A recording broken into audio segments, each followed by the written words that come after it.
17 फरवरी को Patna high court में तेज प्रताप यादव और ऐश्वर्या राय के मामले की सुनवाई होती है और इस दौरान जज को पता चलता है कि सेटलमेंट के लिए ऐश्वर्या राय ने 36 करोड़ रुपए का डिमांड किया है और उसके बाद से एक बार फिर से ऐश्वर्या राय और तेज प्रताप का मामला जो है वो तूल पकड़ने लगा है और हर तरफ इसकी चर्चा भी शुरू हो गई है। पूरी जानकारी क्या है, पूरा खबर क्या है, अब तक इस केस में हुआ क्या है, सब कुछ आपको विस्तार पूर्वक बताऊंगा और ऐश्वर्या राय आखिरकार 36 करोड़ क्यों मांग रही हैं यह भी आपको समझाऊंगा। लेकिन उससे पहले मेरा परिचय जान लीजिए। मेरा नाम है रजत और आप जनता जंक्शन देख रहे हैं। ऐश्वर्या राय और तेज प्रताप यादव, यह मामला अभी भी ठंडा पड़ता हुआ दिखाई नहीं दे रहा।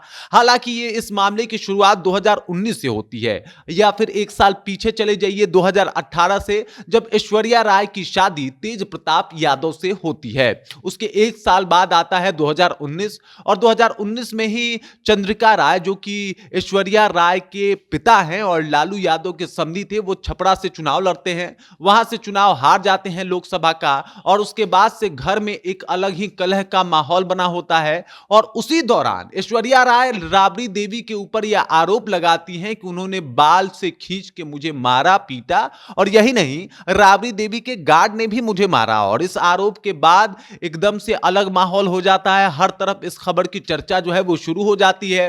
फिर चंद्रिका राय वहां पे पहुंचते हैं, दलबल के साथ पुलिस पहुंचती है और उसके बाद ऐश्वर्या राय को वापस ये लोग लेके चले आते हैं। मामला कोर्ट में चलना शुरू होता है। उसी दौरान फैमिली कोर्ट 2019 में फैसला सुनाती है तेज प्रताप यादव को कि आपको हर महीने 22,000 रुपए इनको देने पड़ेंगे। उसके बाद 2023 का वक्त आता है और 2023 के वक्त में भी माना जाता है कि भाई साहब ये जो भी आरोप लगाई है ऐश्वर्या राय ने वो बिल्कुल सही है और इसके ऊपर अब तेज प्रताप यादव को एक घर भी इनको देना पड़ेगा जो कि राबड़ी आवास के जैसा होना चाहिए। और यही डिमांड था ऐश्वर्या राय का। सबसे पहले आप समझिए कि 2020 से उनको जो है वो पैसे मिलने शुरू होते हैं 22,000। उसके बाद वो एक साल के बाद फिर वापस जाके कहती हैं कि भाई साहब हमें 1.5 लाख रुपए चाहिए, उसके बाद हमें राबड़ी आवास जैसा घर चाहिए, सारी सुविधाएं चाहिए और 1.5 लाख रुपए प्रति महीने आपको देने पड़ेंगे। इसके ऊपर जो जो वकील होते हैं वो कहते हैं कि भाई साहब अगर आपको 1.5 लाख रुपए चाहिए तो आप 22,000 रुपए क्यों ले रही हैं। तो उस वक्त 10 लाख रुपए ऐश्वर्या राय वापस भी कर देती हैं, कहती हैं कि ठीक है तो हम वापस कर देते हैं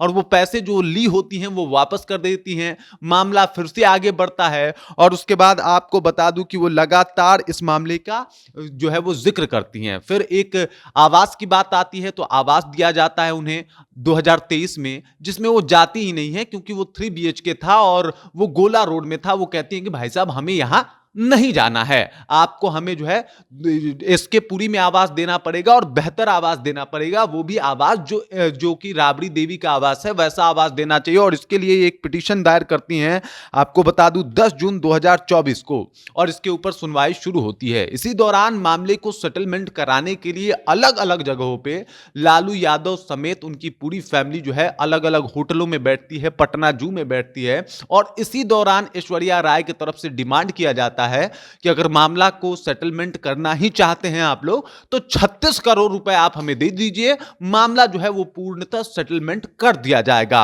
जिसके ऊपर तेज प्रताप यादव नहीं मानते हैं, वो कहते हैं कि भाई साहब हम ये मामला जो है वो नहीं मानने वाले और एक मुश्त से हम लोग 36 करोड़ रुपए जो है वो देने वाले भी नहीं हैं। और इसी को लेकर मामले की सुनवाई लगातार हो रही है। कल भी थी यानी 17 फरवरी को भी सुनवाई था और इस दौरान जज को यह पता चला कि भाई 36 करोड़ रुपए का भी डिमांड किया गया है और 36 करोड़ रुपए जो है वो मांग रही हैं ऐश्वर्या। और अब जो है मामले को फिर से 8 हफ्तों के बाद जो है वो सुनवाई का एक डेट मिला है और उस दौरान सुनवाई होगी। उस दौरान ये माना जा रहा है कि कोर्ट में ऐश्वर्या राय और इनके अलावा तेज प्रताप यादव भी मौजूद होंगे और इस दौरान सुनवाई होगी और हो सकता है लालू यादव को भी बुलाया जाए, क्योंकि जिस तरीके से तेज प्रताप यादव के वकील ने यह बात कहा है कि भाई साहब 36 करोड़ रुपए मांगे गए हैं और जब मामले का तहकीकात किया गया तो हाँ भाई कई होटलों में इन लोगों की मीटिंग हुई जिसमें लालू यादव भी मौजूद थे।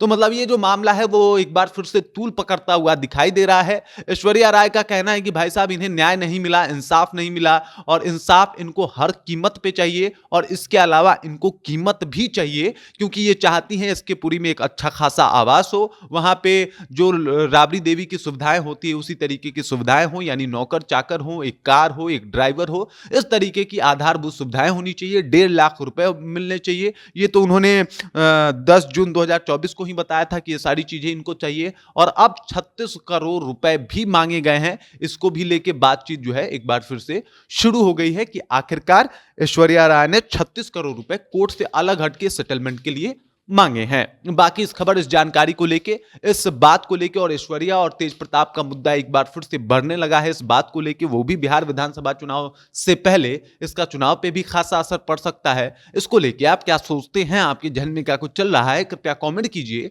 और अपना विचार हम तक पहुंचा दीजिए। बाकी आप देख रहे हैं जनता जंक्शन और मेरा नाम रजत है।